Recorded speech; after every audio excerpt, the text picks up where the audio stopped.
بسم اللہ الرحمن الرحیم۔ السلام علیکم ورحمۃ اللہ وبرکاتہ۔ میں ہوں محمد اختر اور آپ لوگ دیکھ رہے ہیں میرا یوٹیوب چینل رسول پور ٹی وی۔ حضرت سلیمان علیہ السلام داؤد علیہ السلام کے فرزند ہیں۔ یہ اپنے مقدس باپ کے جانشین ہوئے اور اللہ تعالیٰ نے ان کو بھی نبوت اور سلطنت دونوں سعادتوں سے سرفراز فرما کر تمام روئے زمین کا بادشاہ بنا دیا اور 40 برس تک آپ تخت سلطنت پر جلوہ گر رہے۔ جنوں انسان و شیاطین اور چرندوں پرندوں درندوں سب پر آپ کی حکومت تھی۔ سب کی زبانوں کا آپ کو علم عطا کیا گیا اور طرح طرح کی عجیب و غریب صنعتیں آپ کے زمانے میں بروئے کار آئیں۔ چنانچہ قرآن مجید میں یوں ارشاد فرمایا، پارہ نمبر 19 سورہ نمل، ترجمہ کنز الایمان۔ اور سلیمان داؤد کا جانشین ہوا اور کہا کہ اے لوگو، ہمیں پرندوں کی بولی سکھائی گئی اور ہر چیز میں سے ہم کو عطا ہوا، بے شک یہی ظاہر فضل ہے۔ اسی طرح قرآن مجید میں دوسری جگہ ارشاد ہوا، پارہ 22 سورہ سبا آیت نمبر 12 تا 13، ترجمہ کنز الایمان۔ اور سلیمان کے بس میں ہوا کر دی، اس کی منزل 1 مہینہ کی راہ اور شام کی منزل 1 مہینے کی راہ، اور ہم نے اس کے لیے پگھلے ہوئے تانبے کا چشمہ بہایا، اور جنوں میں سے وہ جو اس کے آگے کام کرتے اس کے رب کے حکم سے، جو ان میں سے ہمارے حکم سے پھرے، ہم اسے بھڑکتی آگ کا عذاب چکھائیں گے۔ اس کے لیے بناتے وہ جو چاہتا اونچے اونچے محل اور تصویریں اور بڑے حوضوں کے برابر لگن اور لنگردار دیگیں۔ روایات میں ملتا ہے کہ ایک مرتبہ حضرت سلیمان علیہ السلام جنوں انس وغیرہ اپنے تمام لشکروں کو لے کر طائف یا شام میں وادی نمل سے گزرے، جہاں چونٹیاں بکثرت تھیں۔ تو چونٹیوں کی ملکہ جو مادہ اور لنگڑی تھی، اس نے تمام چونٹیوں سے کہا کہ اے چونٹیوں، تم سب اپنے گھروں میں چلی جاؤ، ورنہ حضرت سلیمان اور ان کا لشکر تمہیں بے خبری میں کچل ڈالے گا۔ چونٹی کی اس تقریر کو حضرت سلیمان علیہ السلام نے 3 میل کی دوری سے سن لیا اور مسکرا کر ہنس دیے۔ چنانچہ رب تعالیٰ نے قرآن مجید میں یوں ارشاد فرمایا، پارہ نمبر 19 سورہ نمل آیت نمبر 18 تا 19، ترجمہ کنز الایمان۔ یہاں تک کہ جب چونٹیوں کے نالے پر آئے، ایک چونٹی بولی، چونٹیوں اپنے گھروں میں چلی جاؤ، تمہیں کچل نہ ڈالیں۔ سلیمان اور ان کے لشکر بے خبری میں تو اس کی بات سے مسکرا کر ہنسا۔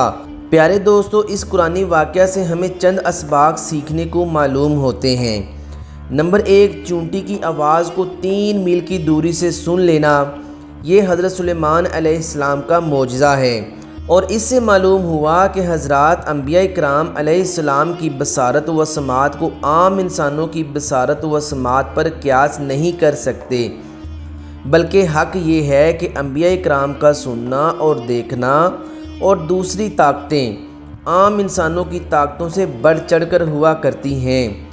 نمبر 2، چونٹیوں کی تقریر سے معلوم ہوا کہ چونٹیوں کا بھی یہ عقیدہ ہے کہ کس نبی کے صحابی جان بوجھ کر کسی پر ظلم نہیں کر سکتے، کیونکہ چونٹی نے وَهُمْ لَا يَشْعُرُونَ کہا، یعنی حضرت سلیمان علیہ السلام اور ان کی فوج اگر چونٹیوں کو کچل ڈالیں گے تو بے خبری کے عالم میں لاشعوری طور پر ایسا کریں گے، ورنہ جان بوجھ کر ایک نبی کے صحابی ہوتے ہوئے وہ کسی پر ظلم و زیادتی نہیں کریں گے۔ افسوس کہ چونٹیاں تو یہ عقیدہ رکھتی ہیں کہ نبی کے صحابی جان بوجھ کر کسی پر ظلم نہیں کر سکتے، مگر رافضیوں کا گروہ وہ ان چونٹیوں سے بھی گیا گزرا ثابت ہوا کہ ان ظالموں نے حضور سید المرسلین صلی اللہ تعالیٰ علیہ وسلم کے مقدس صحابہ پر تہمت لگائی کہ ان بزرگوں نے جان بوجھ کر حضرت بی بی فاطمہ رضی اللہ تعالیٰ عنہا اور اہل بیت پر ظلم کیا، توبہ نعوذ باللہ۔ اور نمبر 3 پر یہ معلوم ہوا کہ حضرات انبیاء کرام علیہ السلام کا ہنسنا تبسم اور مسکراہٹ ہی ہوتا ہے، جیسا کہ احادیث میں وارد ہوا ہے کہ یہ حضرات کبھی کہکا مار کر نہیں ہنستے۔ منقول ہے کہ ایک مرتبہ حضرت قتادہ محدث رحمۃ اللہ تعالیٰ علیہ، جو نہایت ہی بلند پایہ عالم اور جامع العلوم علامہ تھے، بالخصوص علم و حدیث اور تفسیر میں تو اپنا مثل نہیں رکھتے تھے۔ کوفہ تشریف لائے تو ان کی زیارت کے لیے ایک عظیم الشان مجمع جمع ہو گیا۔ آپ نے تقریر فرماتے ہوئے حاضرین سے کئی بار یہ فرمایا، مجھ سے جو چاہو پوچھ لو۔ حاضرین پر آپ کی علمی جلالت کا ایسا سکہ بیٹھا ہوا تھا کہ سب لوگ دم بخط و ساکت و خاموش بیٹھے رہے، مگر جب آپ نے بار بار للکارا تو حضرت امام اعظم ابو حنیفہ رحمۃ اللہ تعالیٰ علیہ، جو ابھی بہت کم عمر تھے، خود تو کمال ادب سے کچھ نہ بولے، مگر آپ نے لوگوں سے کہا کہ آپ لوگ حضرت قتادہ علیہ رحمۃ اللہ تعالیٰ علیہ سے یہ پوچھئے کہ وادی نمل میں جس چونٹی کی تقریر سن کر حضرت سلیمان علیہ السلام مسکرا کر ہنس پڑے تھے، وہ چونٹی نر تھی یا مادہ؟ چنانچہ جب لوگوں نے یہ سوال کیا تو حضرت قتادہ علیہ رحمۃ اللہ تعالیٰ علیہ ایسے سٹ پٹائے کہ بالکل لاجواب ہو کر خاموش ہو گئے۔ پھر لوگوں نے امام ابو حنیفہ علیہ رحمۃ اللہ تعالیٰ علیہ سے دریافت کیا تو آپ نے فرمایا کہ وہ چونٹی مادہ تھی۔ حضرت قتادہ علیہ رحمۃ اللہ تعالیٰ علیہ نے فرمایا کہ اس کا ثبوت کیا ہے؟ تو امام اعظم ابو حنیفہ علیہ رحمۃ اللہ تعالیٰ علیہ نے جواب دیا کہ اس کا ثبوت یہ ہے کہ قرآن مجید میں اس چونٹی کے لیے قالت نملۃن مونس کا صیغہ استعمال کیا گیا ہے۔ اگر یہ چونٹی نر ہوتی تو قال نمل مذکر کا صیغہ ذکر کیا گیا ہوتا۔ حضرت قتادہ رحمۃ اللہ تعالیٰ علیہ نے اس دلیل کو تسلیم کر لیا اور امام اعظم ابو حنیفہ رحمۃ اللہ تعالیٰ علیہ کی دانائی اور قرآن فہمی پر حیرت رہ گئے اور اپنے بڑے بول پر نادم ہوئے۔ یوں تو سبھی پرندے حضرت سلیمان علیہ السلام کے مسخر اور تابع فرمان تھے، لیکن آپ کا ہدہد آپ کی فرما برداری اور خدمت گزاری میں بہت مشہور ہے۔ اسی ہدہد نے آپ کو ملک سبا کی ملکہ بلقیس کے بارے میں خبر دی تھی۔ وہ ایک بہت بڑے تخت پر بیٹھ کر سلطنت کرتی ہے اور بادشاہوں کی شایان شان جو بھی سر و سامان ہوتا ہے وہ سب کچھ اس کے پاس ہے، مگر وہ اور اس کی قوم ستاروں کے پجاری ہیں۔ اس خبر کے بعد حضرت سلیمان علیہ السلام نے بلقیس کے نام جو خط ارسال فرمایا اس کو یہی ہدہد لے کر گیا تھا۔ چنانچہ قرآن کریم کا ارشاد ہے کہ حضرت سلیمان علیہ السلام نے فرمایا، تم میرا یہ خط لے کر جاؤ اور ان کے پاس یہ خط ڈال کر پھر ان سے الگ ہو کر تم دیکھو کہ وہ کیا جواب دیتے ہیں۔ اس کو پارہ نمبر 19 سورہ نمل میں اسی طرح بیان کیا گیا ہے۔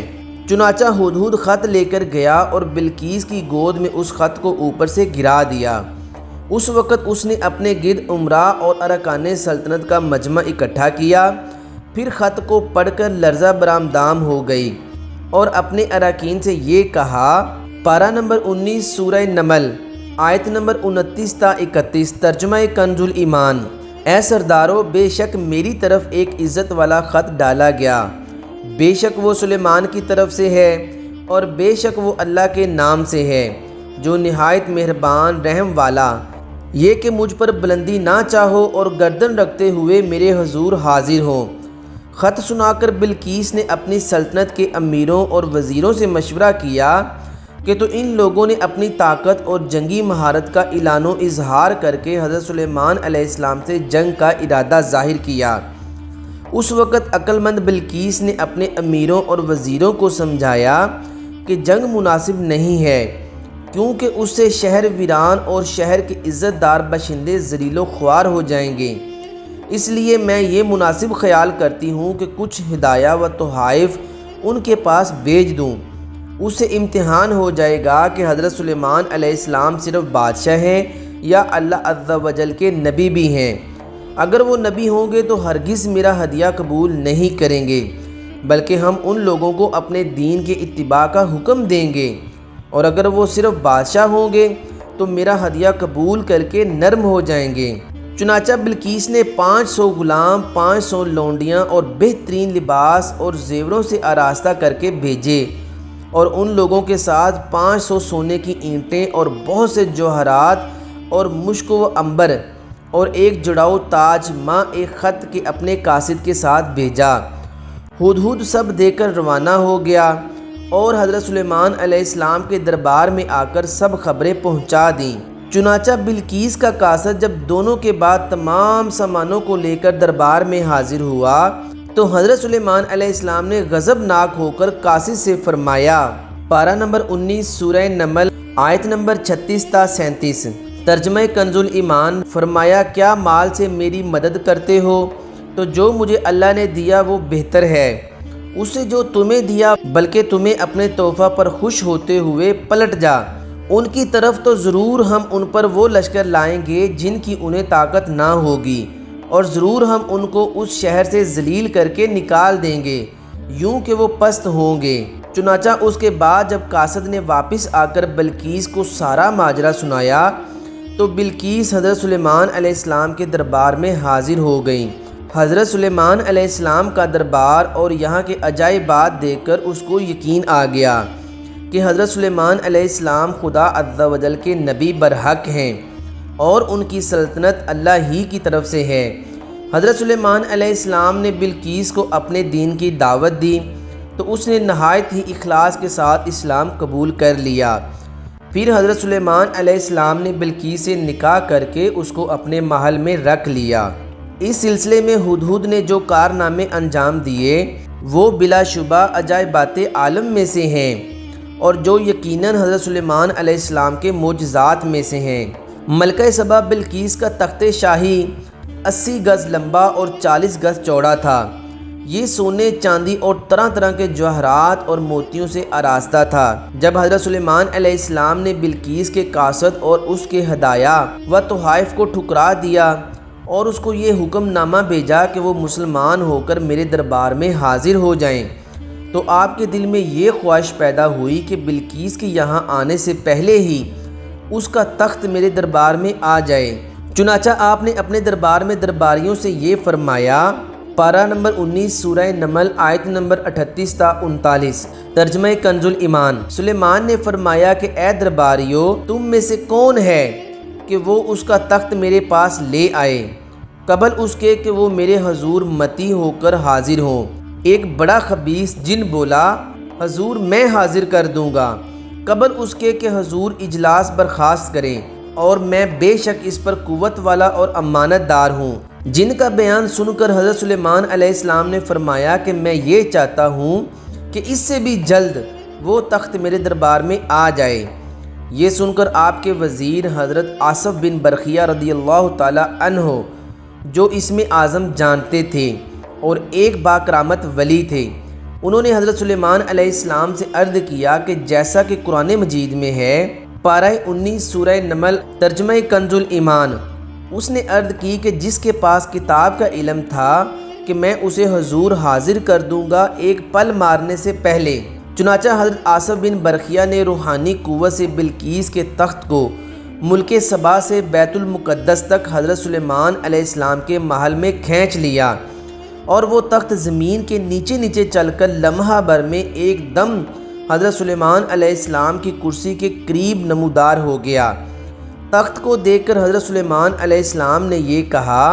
پارہ 19 سورہ نمل ترجمہ کنز الایمان، یہ میرے رب کے فضل سے ہے تاکہ مجھے آزمائے کہ میں شکر کرتا ہوں یا نہ شکری، اور جو شکر کرے وہ اپنے بھلے کو شکر کرتا ہے، اور جو نہ شکری کرے تو میرا رب بے پرواہ ہے، سب خوبیوں والا۔ پیارے دوستو، اس قرآنی واقعہ سے ہمیں یہ ثابت ہوتا ہے کہ اللہ تعالیٰ اپنے اولیاء کو بڑی بڑی روحانی طاقت و قوت عطا فرماتا ہے۔ دیکھ لیجئے کہ حضرت آصف بن برخیہ رضی اللہ تعالیٰ عنہ نے پلک جھپکنے بھر کی مدت میں تخت بلقیس کو ملک سبا سے دربار سلیمان میں حاضر کر دیا اور خود اپنی جگہ سے ہلے بھی نہیں۔ اس طرح بہت سے اولیاء کرام نے سینکڑوں میل کی دوری سے آدمیوں اور جانوروں کو لمحہ بھر میں بلا لیا ہے، اور یہ سب اولیاء کی اس روحانی طاقت کا کرشمہ ہے جو خداوند قدوس اپنے ولیوں کو عطا فرماتا ہے۔ اس لیے کبھی ہرگز اولیاء کرام کو اپنے جیسا نہ خیال کرنا اور نہ ان کے اعضاء کی طاقتوں کو عام انسانوں کی طاقتوں پر قیاس کرنا۔ کہاں عوام اور کہاں اولیاء؟ اولیاء کرام کو اپنے جیسا سمجھ لینا یہ گمراہی کا سرچشمہ ہے۔ حضرت مولانا رومی علیہ رحمۃ اللہ تعالیٰ علیہ نے مثنوی شریف میں اسی مضمون پر روشنی ڈالتے ہوئے بڑی وضاحت کے ساتھ تحریر فرمائی کہ تمام دنیا اس وجہ سے گمراہ ہو گئی کہ خدا کے اولیاء سے بہت کم لوگ آگاہ ہوئے، لوگوں نے اولیاء کو اپنے جیسا سمجھ لیا اور انبیاء کے ساتھ برابری کر بیٹھے۔ ان لوگوں نے اپنے اندھے پن سے یہ نہیں جانا کہ عوام اور اولیاء کے درمیان بے انتہا فرق ہے۔ بہرحال پیارے دوستو، حال خلاصہ کلام یہ ہے کہ اولیاء کرام کو عام انسانوں کی طرح نہیں سمجھنا چاہیے، بلکہ یہ عقیدہ رکھ کر اولیاء کرام کی تعظیم و تکریم کرنی چاہیے کہ ان لوگوں پر خداوند کریم کا خاص فضل عظیم ہے، اور یہ لوگ بے پناہ روحانی طاقتوں کے بادشاہ بلکہ شہنشاہ ہیں۔ یہ لوگ اللہ عز و جل کے حکم سے بڑی بڑی بلائیں اور مصیبتیں ٹال سکتے ہیں، اور ان کی قبروں کا بھی ادب رکھنا لازم ہے کہ اولیاء کی قبروں پر فیوز و برکات اور خداوندی کی بارش ہوتی رہتی ہے، اور جو عقیدت و محبت ان کی قبروں کی زیارت کرتا ہے وہ ضرور ان بزرگوں کے فیوز و برکات سے فیض یاب ہوا کرتا ہے۔ ملک شام میں جس جگہ حضرت موسیٰ علیہ السلام کا خیمہ گاڑا گیا تھا، ٹھیک اسی جگہ حضرت داؤد علیہ السلام نے بیت المقدس کی بنیاد رکھی، مگر عمارت پوری ہونے سے قبل ہی حضرت داؤد علیہ السلام کی وفات کا وقت آن پہنچا، اور آپ نے اپنے فرزند حضرت سلیمان علیہ السلام کو اس عمارت کی تکمیل کی وصیت فرمائی۔ چنانچہ حضرت سلیمان علیہ السلام نے جنوں کی ایک جماعت کو اس کام پر لگایا، اور عمارت کی تعمیر ہوتی رہی، یہاں تک کہ آپ کی وفات کا وقت بھی قریب آ گیا اور عمارت مکمل نہ ہو سکی۔ تو آپ نے یہ دعا مانگی کہ الہی میری موت جنوں کی جماعت پر ظاہر نہ ہونے پائے، تاکہ وہ برابر عمارت کی تکمیل میں مصروف رہیں، اور ان سبوں کو جو علم غیب کا دعویٰ ہے وہ بھی باطل ٹھہر جائے۔ یہ دعا مانگ کر آپ محراب میں داخل ہو گئے اور اپنی عادت کے مطابق اپنی لاٹھی ٹیک کر عبادت میں کھڑے ہو گئے، اور اسی حالت میں آپ کی وفات ہو گئی۔ مگر جن مزدور یہ سمجھ کر کہ آپ زندہ کھڑے ہوئے ہیں برابر کام میں مصروف رہے، اور عرصہ دراز تک آپ کا اسی حالت میں رہنا جنوں کے گروہ کے لیے کچھ باعث حیرت اس لیے نہیں ہوا کہ وہ بارہا بار دیکھ چکے تھے کہ آپ ایک ماہ بلکہ کبھی کبھی دو ماہ برابر عبادت میں کھڑے رہا کرتے ہیں۔ غرض 1 سال تک وفات کے بعد آپ اپنی لاٹھی کے سہارے کھڑے رہے، یہاں تک کہ بحکم الہی دیمکوں نے آپ کے عصا کو کھا لیا، اور عصا کے گر جانے سے آپ کا جسم مبارک زمین پر آ گیا۔ اس وقت جنوں کی جماعت اور تمام انسانوں کو پتہ چلا کہ آپ کی وفات ہو گئی ہے۔ قرآن مجید میں اللہ تعالیٰ نے اس واقعہ کو ان لفظوں میں بیان فرمایا ہے، پارہ نمبر 22 سورہ سبا ترجمہ کنز الایمان۔ پھر جب ہم نے اس پر موت کا حکم بھیجا، جنوں کو اس کی موت نہ بتائی، مگر زمین کی دیمک نے کہ اس کا عصا کھاتی تھی۔ پھر جب سلیمان زمین پر آیا، جنوں کی حقیقت کھل گئی۔ اگر غیب جانتے ہوتے تو اس خواری کے عذاب میں نہ ہوتے۔ اس قرآنی واقعہ سے ہمیں یہ بھی سبق ہدایت ملتا ہے کہ حضرات انبیاء کرام علیہ السلام کے مقدس بدن وفات کے بعد سڑتے گلتے نہیں ہیں، کیونکہ آپ نے ابھی سن لیا کہ 1 سال تک حضرت سلیمان علیہ السلام وفات کے بعد عصا کے سہارے کھڑے رہے، اور ان کے جسم مبارک میں کسی قسم کا کوئی تغیر رونما نہیں ہوا۔ یہی حال تمام انبیاء علیہم السلام کا کہ ان کی قبروں میں بھی ان کے جسم کو مٹی نہیں کھا سکتی۔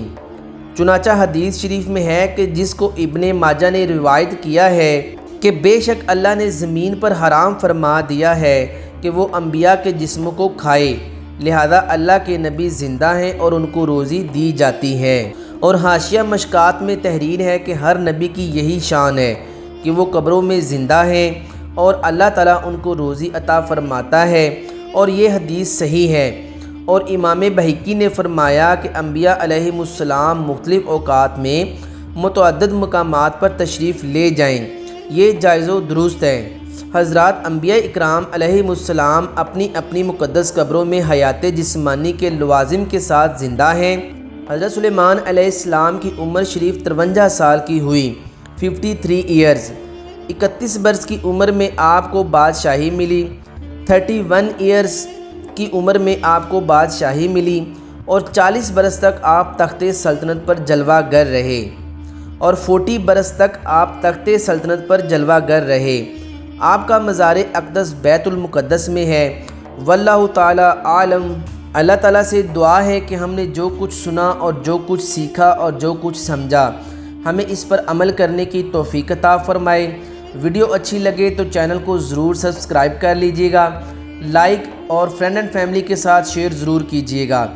ہو سکتا ہے کہ آپ کا کسی ایک کو یہ ویڈیو شیئر کرنا وہ اس پر عمل کر لے اور آپ کے لیے یہ ویڈیو صدقہ جاریہ بن سکتی ہے۔ ملتے ہیں انشاءاللہ نیکسٹ نیو ویڈیو کے ساتھ، تب تک کے لیے اپنا بہت سارا رکھیے گا خیال۔ اللہ پاک آپ سب کو صحت و تندرستی والی زندگی عطا فرمائے۔ اللہ پاک آپ سب کو اپنے حفظ و ایمان میں رکھے اور مجھے بھی اپنے حفظ و ایمان میں رکھے، آمین یا رب العالمین۔ خدا حافظ۔